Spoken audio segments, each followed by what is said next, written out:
The Haymeadow, Day 2, Chapter 4. He sat in his room that night and started a list. Gun, food, sleeping gear, 4 pairs of socks, 4 pairs of underwear, 2 shirts, 3 pairs of jeans, toothbrush, 3 months. The last thing on the list seemed to write itself. 3 months. He was going to be alone with sheep for the rest of June, July, and August, until the first week in September. I'll go crazy, he thought. Nuts. I don't even know what to do, how to do anything. How can Collie teach me? 7, 8 days, and he's supposed to teach me how to take care of 6,000 sheep for 3 months? He threw the pencil down, looked out the window at the mountains. It wasn't the range he could see, but the next one over where they had to take the sheep. But he visualized it in his mind. The large meadow, huge, surrounded by peaks, and in all the vastness the small trailer and him, just him. And the dogs, of course, and the sheep, and the mountains. The day had started wrong, with the sad news about Tank, and it hadn't seemed to get better. John's father had gone back to town, promising to come back to the ranch with plugs and belt, and to pick up the list of provisions the next morning. John had to have the list ready by then. After that, he and Collie had gone to work on the wagon. It wintered next to the old granary, a building made of logs and hand-hewn by John's great-grandfather. The wagon sat there without moving so that the tires had gone flat and needed pumping with the hand pump, and then Collie decided they should grease the bearings, which meant pulling each wheel and repacking it with the thick wheel-bearing grease they kept in a bucket hanging in the granary, and by 3 o'clock John was greased to his eyeballs. Then they had to restretch and retie the canvas top to the wagon and clean the stove, a small wood-burning stove in the corner of the trailer, and while they were cleaning the stove, Collie went to the barn for something, and John was left alone in the trailer. He had been in it before, of course, many times, but never to stay for 3 months, and he looked at it differently now. It was tiny, 6 feet wide, 12 feet long, with a bunk and wooden boxes nailed sideways to the wooden side to make shelves and a Coleman lantern hanging from the center bow that held the canvas up. Tiny. The mattress smelled, well, like Tink, and on his best day, Tink didn't smell good. Even if they aired it out, the smell would be there, and the thought of 3 months sleeping in the little wagon on the stinky bed. On the side of the wagon, just below where the canvas top started up, there was a calendar sheet, nailed up, the kind with all the months laid out in squares, and next to the calendar there was a stub of wooden pencil, tied hanging on a string. The 3 months for last year, when Tink had done it last, were marked off a day at a time, each day with small X, and each month with lines through the X's to mark the end of the month. So Tink hadn't liked it that much either, or why would he have kept track each day? They had worked on the trailer all day, and the thought of summering in at the Haymeadow with the sheep didn't seem to get any easier to handle. They stripped it out, aired the mattress, used a hose to clean the box of the wagon until it was fresh and new, and when they were done, Collie shook his head. Let's let her dry until tomorrow, then we'll start loading her up. They had eaten canned chili and crackers for dinner, and John had come up to his room to do the list while Collie sat down below in the living room watching reruns of Bonanza, which he loved. Dog food. God, he almost forgot dog food. Let's see, 4 dogs, a pound of dog a day, 4 pounds a day, say 30 pounds a week, 120 pounds a month, 360 pounds of dog food. 360 pounds of dog food. Where do we keep it? He went back to the list. Dog food, batteries for the flashlight, first aid kit for the dogs, feed for the horse. He stopped writing and leaned back. Downstairs, he heard the phone ring and thought it was his father, but Collie got it and didn't call him down, so it probably some corporation business. His eyes fell on the poster, and some of the stories came to his mind. Stories about the old man, the first John Barron, about how mean he was, how tough he was. None of the stories talked about humor or anything happy, only about mean and tough. There was a bad man who came to the territory at one point, just bad. He killed a rancher and made off with his wife, and when he was done, killed her, and they'd gone after the man with a posse, more of a group of ranchers, but hadn't caught him. John Barron, the first, declined to ride with the posse, and they made fun of him for that, thinking he was afraid, but it wasn't that. He went alone, and he found the man, and killed him, and skinned some of him, and kept the head, and used the skin for a vest and part of the skull for a buttonhole. And the vest and bowl were on display in a museum in Cheyenne if anybody doubted it. Mean. Nobody ever found the rest of the body because he dragged it out in a gully and let the coyotes have it. He used that gun, John thought, looking at the poster. He killed the man with the gun I held and then skinned him with those same hands that are holding the reins of the horse in that picture. He thought suddenly of Tink. He'd known John Barron the first, known him and spoke to him and knew more about him than anybody else. John had always meant to sit down with Tink and ask him, talk to him, find out more about his great-grandfather. But Tink had never been close to anybody, not even John's father. He slept alone in the old bunkhouse, even though Collie slept in the house with John and his father. Had slept, John thought. Tink had slept in the bunkhouse. He felt a sadness about the old man, about Tink, but he had never really known him, just seen him working, or sitting or tending sheep. There never seemed a right time to sit and ask him anything, and now it was too late. He shook his head and stood. It was early yet, just getting dark, but he had to get up early, and he stripped for bed and dropped his clothes in the chair by the desk under the window. With the light out, he could see the glow from the moon, and he opened the window and lay on the bed without covers, letting the cool evening come over him. Outside, one of the dogs barked. He couldn't tell which one, and he heard several coyotes answer it. Sleep came slowly, and all the way down he thought of Tink and how he had missed the chance to talk to him. Chapter 5.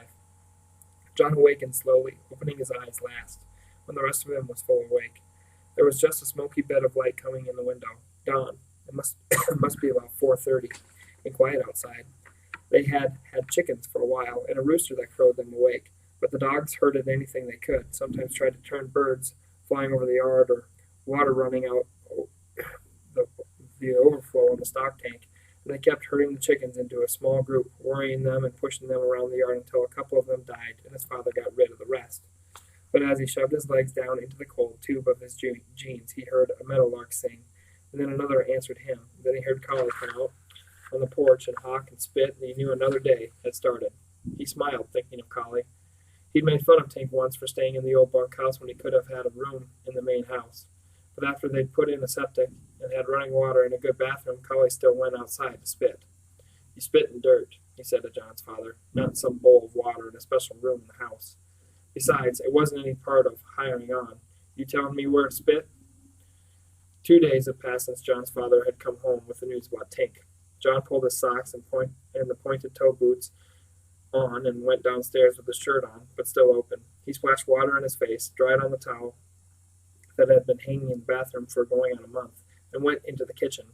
Collie had opened 2 cans of corned beef hash, emptied each one on a separate plate, and was frying eggs in lard on the stove. When the eggs were crinkled and started to burn, he dropped 2 of them, the yolks still running with the whites not quite cooked on top, on each pile of cold hash. "Eat. We start up today, and we won't have much for lunch. This will stick to you." John looked at his plate. The uncooked egg white looked just like the boogers that were always hanging out of Davy Holler's nose on the bus. "What's the matter?" "Nothing. Maybe he thought if I jam it all down into the hash and eat it, without looking or thinking about it." He used his fork to mash the eggs down and mix them in with the hash, and then tried a mouthful. The hash was cold and at least half grease, and the lard on the eggs turned hard when it hit the cold hash, and he ate without looking. "Just take a mouthful and swallow," he thought, "then another. It'll go down." He thought of the day before while he was eating. It had been one of those disasters that maybe turned out for the better. Collie had decided to start the old GMC even though he didn't have new plugs and belts, just to see if it would run. And it promptly threw a rod and started hammering and bouncing. "Well," he said, "that tears it." "What about using the ranch pickup?" John had asked. "Your dad needs it." "No, we'll have to do it the old-fashioned way." John had thought the old GMC was the old-fashioned way. It was the only way he'd ever seen them pull the wagon up, but Collie showed him a long piece of wood with a bolt hole through one end, out by the side of the barn. It had been there as long as John had known things, but he just thought it was an old piece of wood. "Wagon tongue," Collie said. "White oak, lasts forever." He went to a pile of junk in the granary and found other pieces of wood and bolts and chains, and then, from the wall of the granary, harnesses. "You're going to pull the wagon all the way up there with horses?" Collie had looked at him in surprise. "Sure, that's how we always did it. Trucks is a new idea." "But we don't have work horses," John said. "We just have riding horses." Collie smiled. "They'll drive just fine. Don't worry about it. We'll harness Spud and Speck today on some weight, and you'll see how they do. There won't be no problems." John had doubted it, but Collie had been right. They brought the mare and gelding out of the corral, let them smell the harnesses and collars, then harnessed them up. They both stood quietly while Collie finished harnessing, though Speck, she was always curious, looked around at the contraption on her back for a moment. John helped Collie back them into position, on one on each side of the tongue, and they hooked the trace chains to the double trees, snapped the tongue crosspiece up to the collars, and they stood still, quietly. Collie climbed into the seat of the wagon. John sat next to him, and Collie slapped him lightly on the rump with the lines. That did it.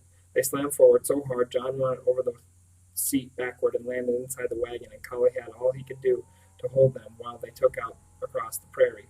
They calmed down after a bit, snorted some, then went to work, and in 10 or 15 minutes acted like they'd been pulling wagons forever. Slick as a wet cat, Collie had said. We'll throw your saddle on the back, and you'll have 2 horses up there to use. I won't get lonely, John thought, looking at the empty plate, wondering how he'd eaten it all without throwing up. I'll have the horses and the dogs and the sheep and the mountains and.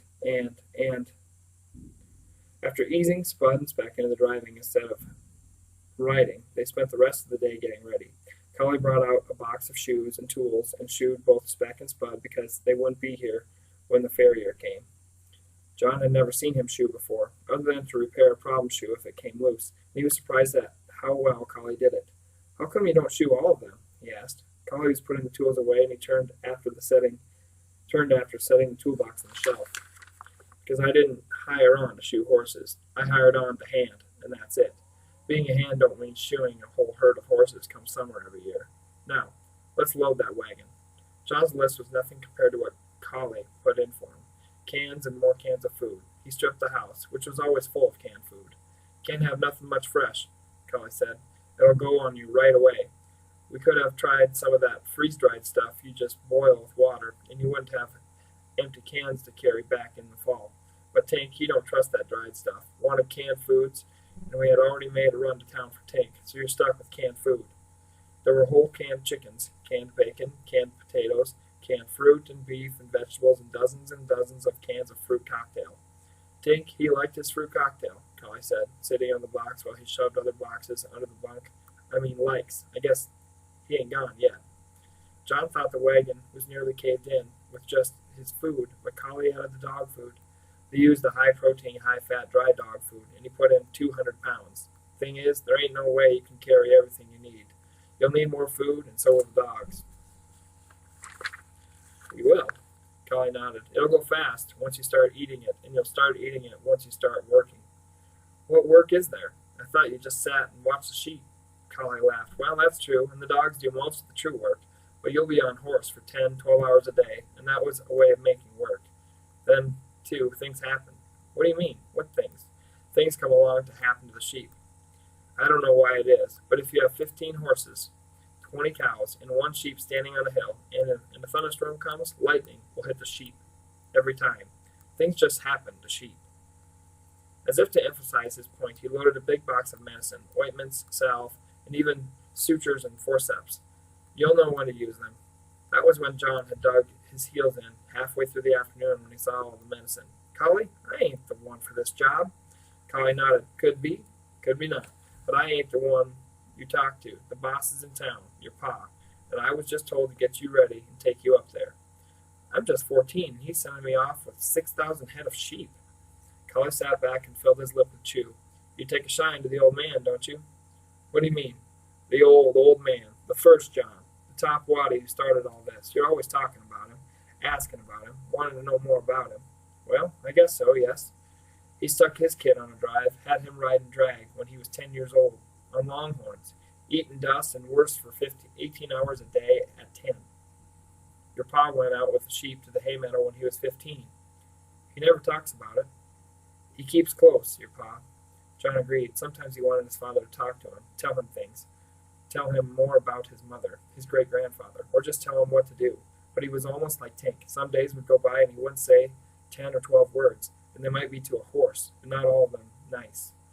Your pa summered the sheep at the Haymeadow for 4 years. Then Tink came along, and he's done them ever since.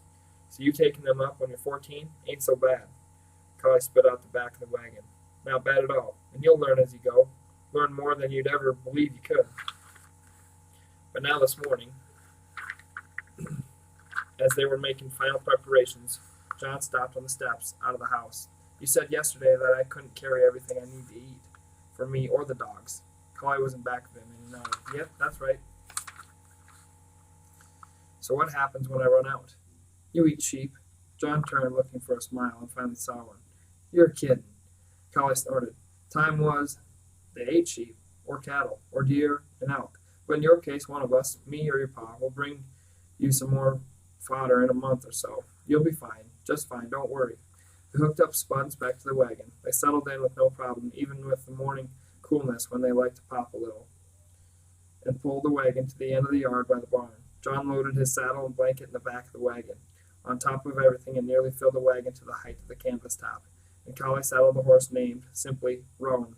It was a big red, almost a blood red, gelding, and Collie rode him out of the yard the half a mile to where the sheep were being held in pasture. They were like a gray carpet, 6,000 of them pushed against one end of the large holding pasture. The wrong end, naturally, John thought. He was driving the wagon, trying to master it in the short distance from the buildings, and it was coming hard. It wasn't like riding a horse at all. He had to pull hard on the left rein to turn them left, rather than neck reining, and had to think to turn wide on corners to make up for the length of the wagon and team. The dogs were so excited they could barely contain themselves. All four of them had gone to the mountains with the sheep for at least 3 years running now. Peg was the youngest, and she was 4, and had been doing it since she was a 1-year pup. They ran ahead of Collie, and the red gelding came back, streaked out to the sides, ran ahead again, and couldn't stay still. At the fence they ran through the end of the gate where there was a small gap, and went out wide around the herd at the other end of the pasture. John loved to watch them work, and was always amazed at how smart they were. Collie opened the gate without getting off the red, and swung it sideways, then sat on the horse and waited. The dogs did the rest. Billy and Peg went out to the sides of the herd, and Jenny and Pete went up on their backs, ran across the herd jumping from sheep to sheep, and came in on the back side of them, and started them moving with barks and small bites at some of the sheep's legs or rear ends. Most of the herd had done the same trip several times, and as soon as they saw the opening gate and the dogs running at them, they started across the field, out the gate and onto the road, a stream of gray backs and bleeding heads.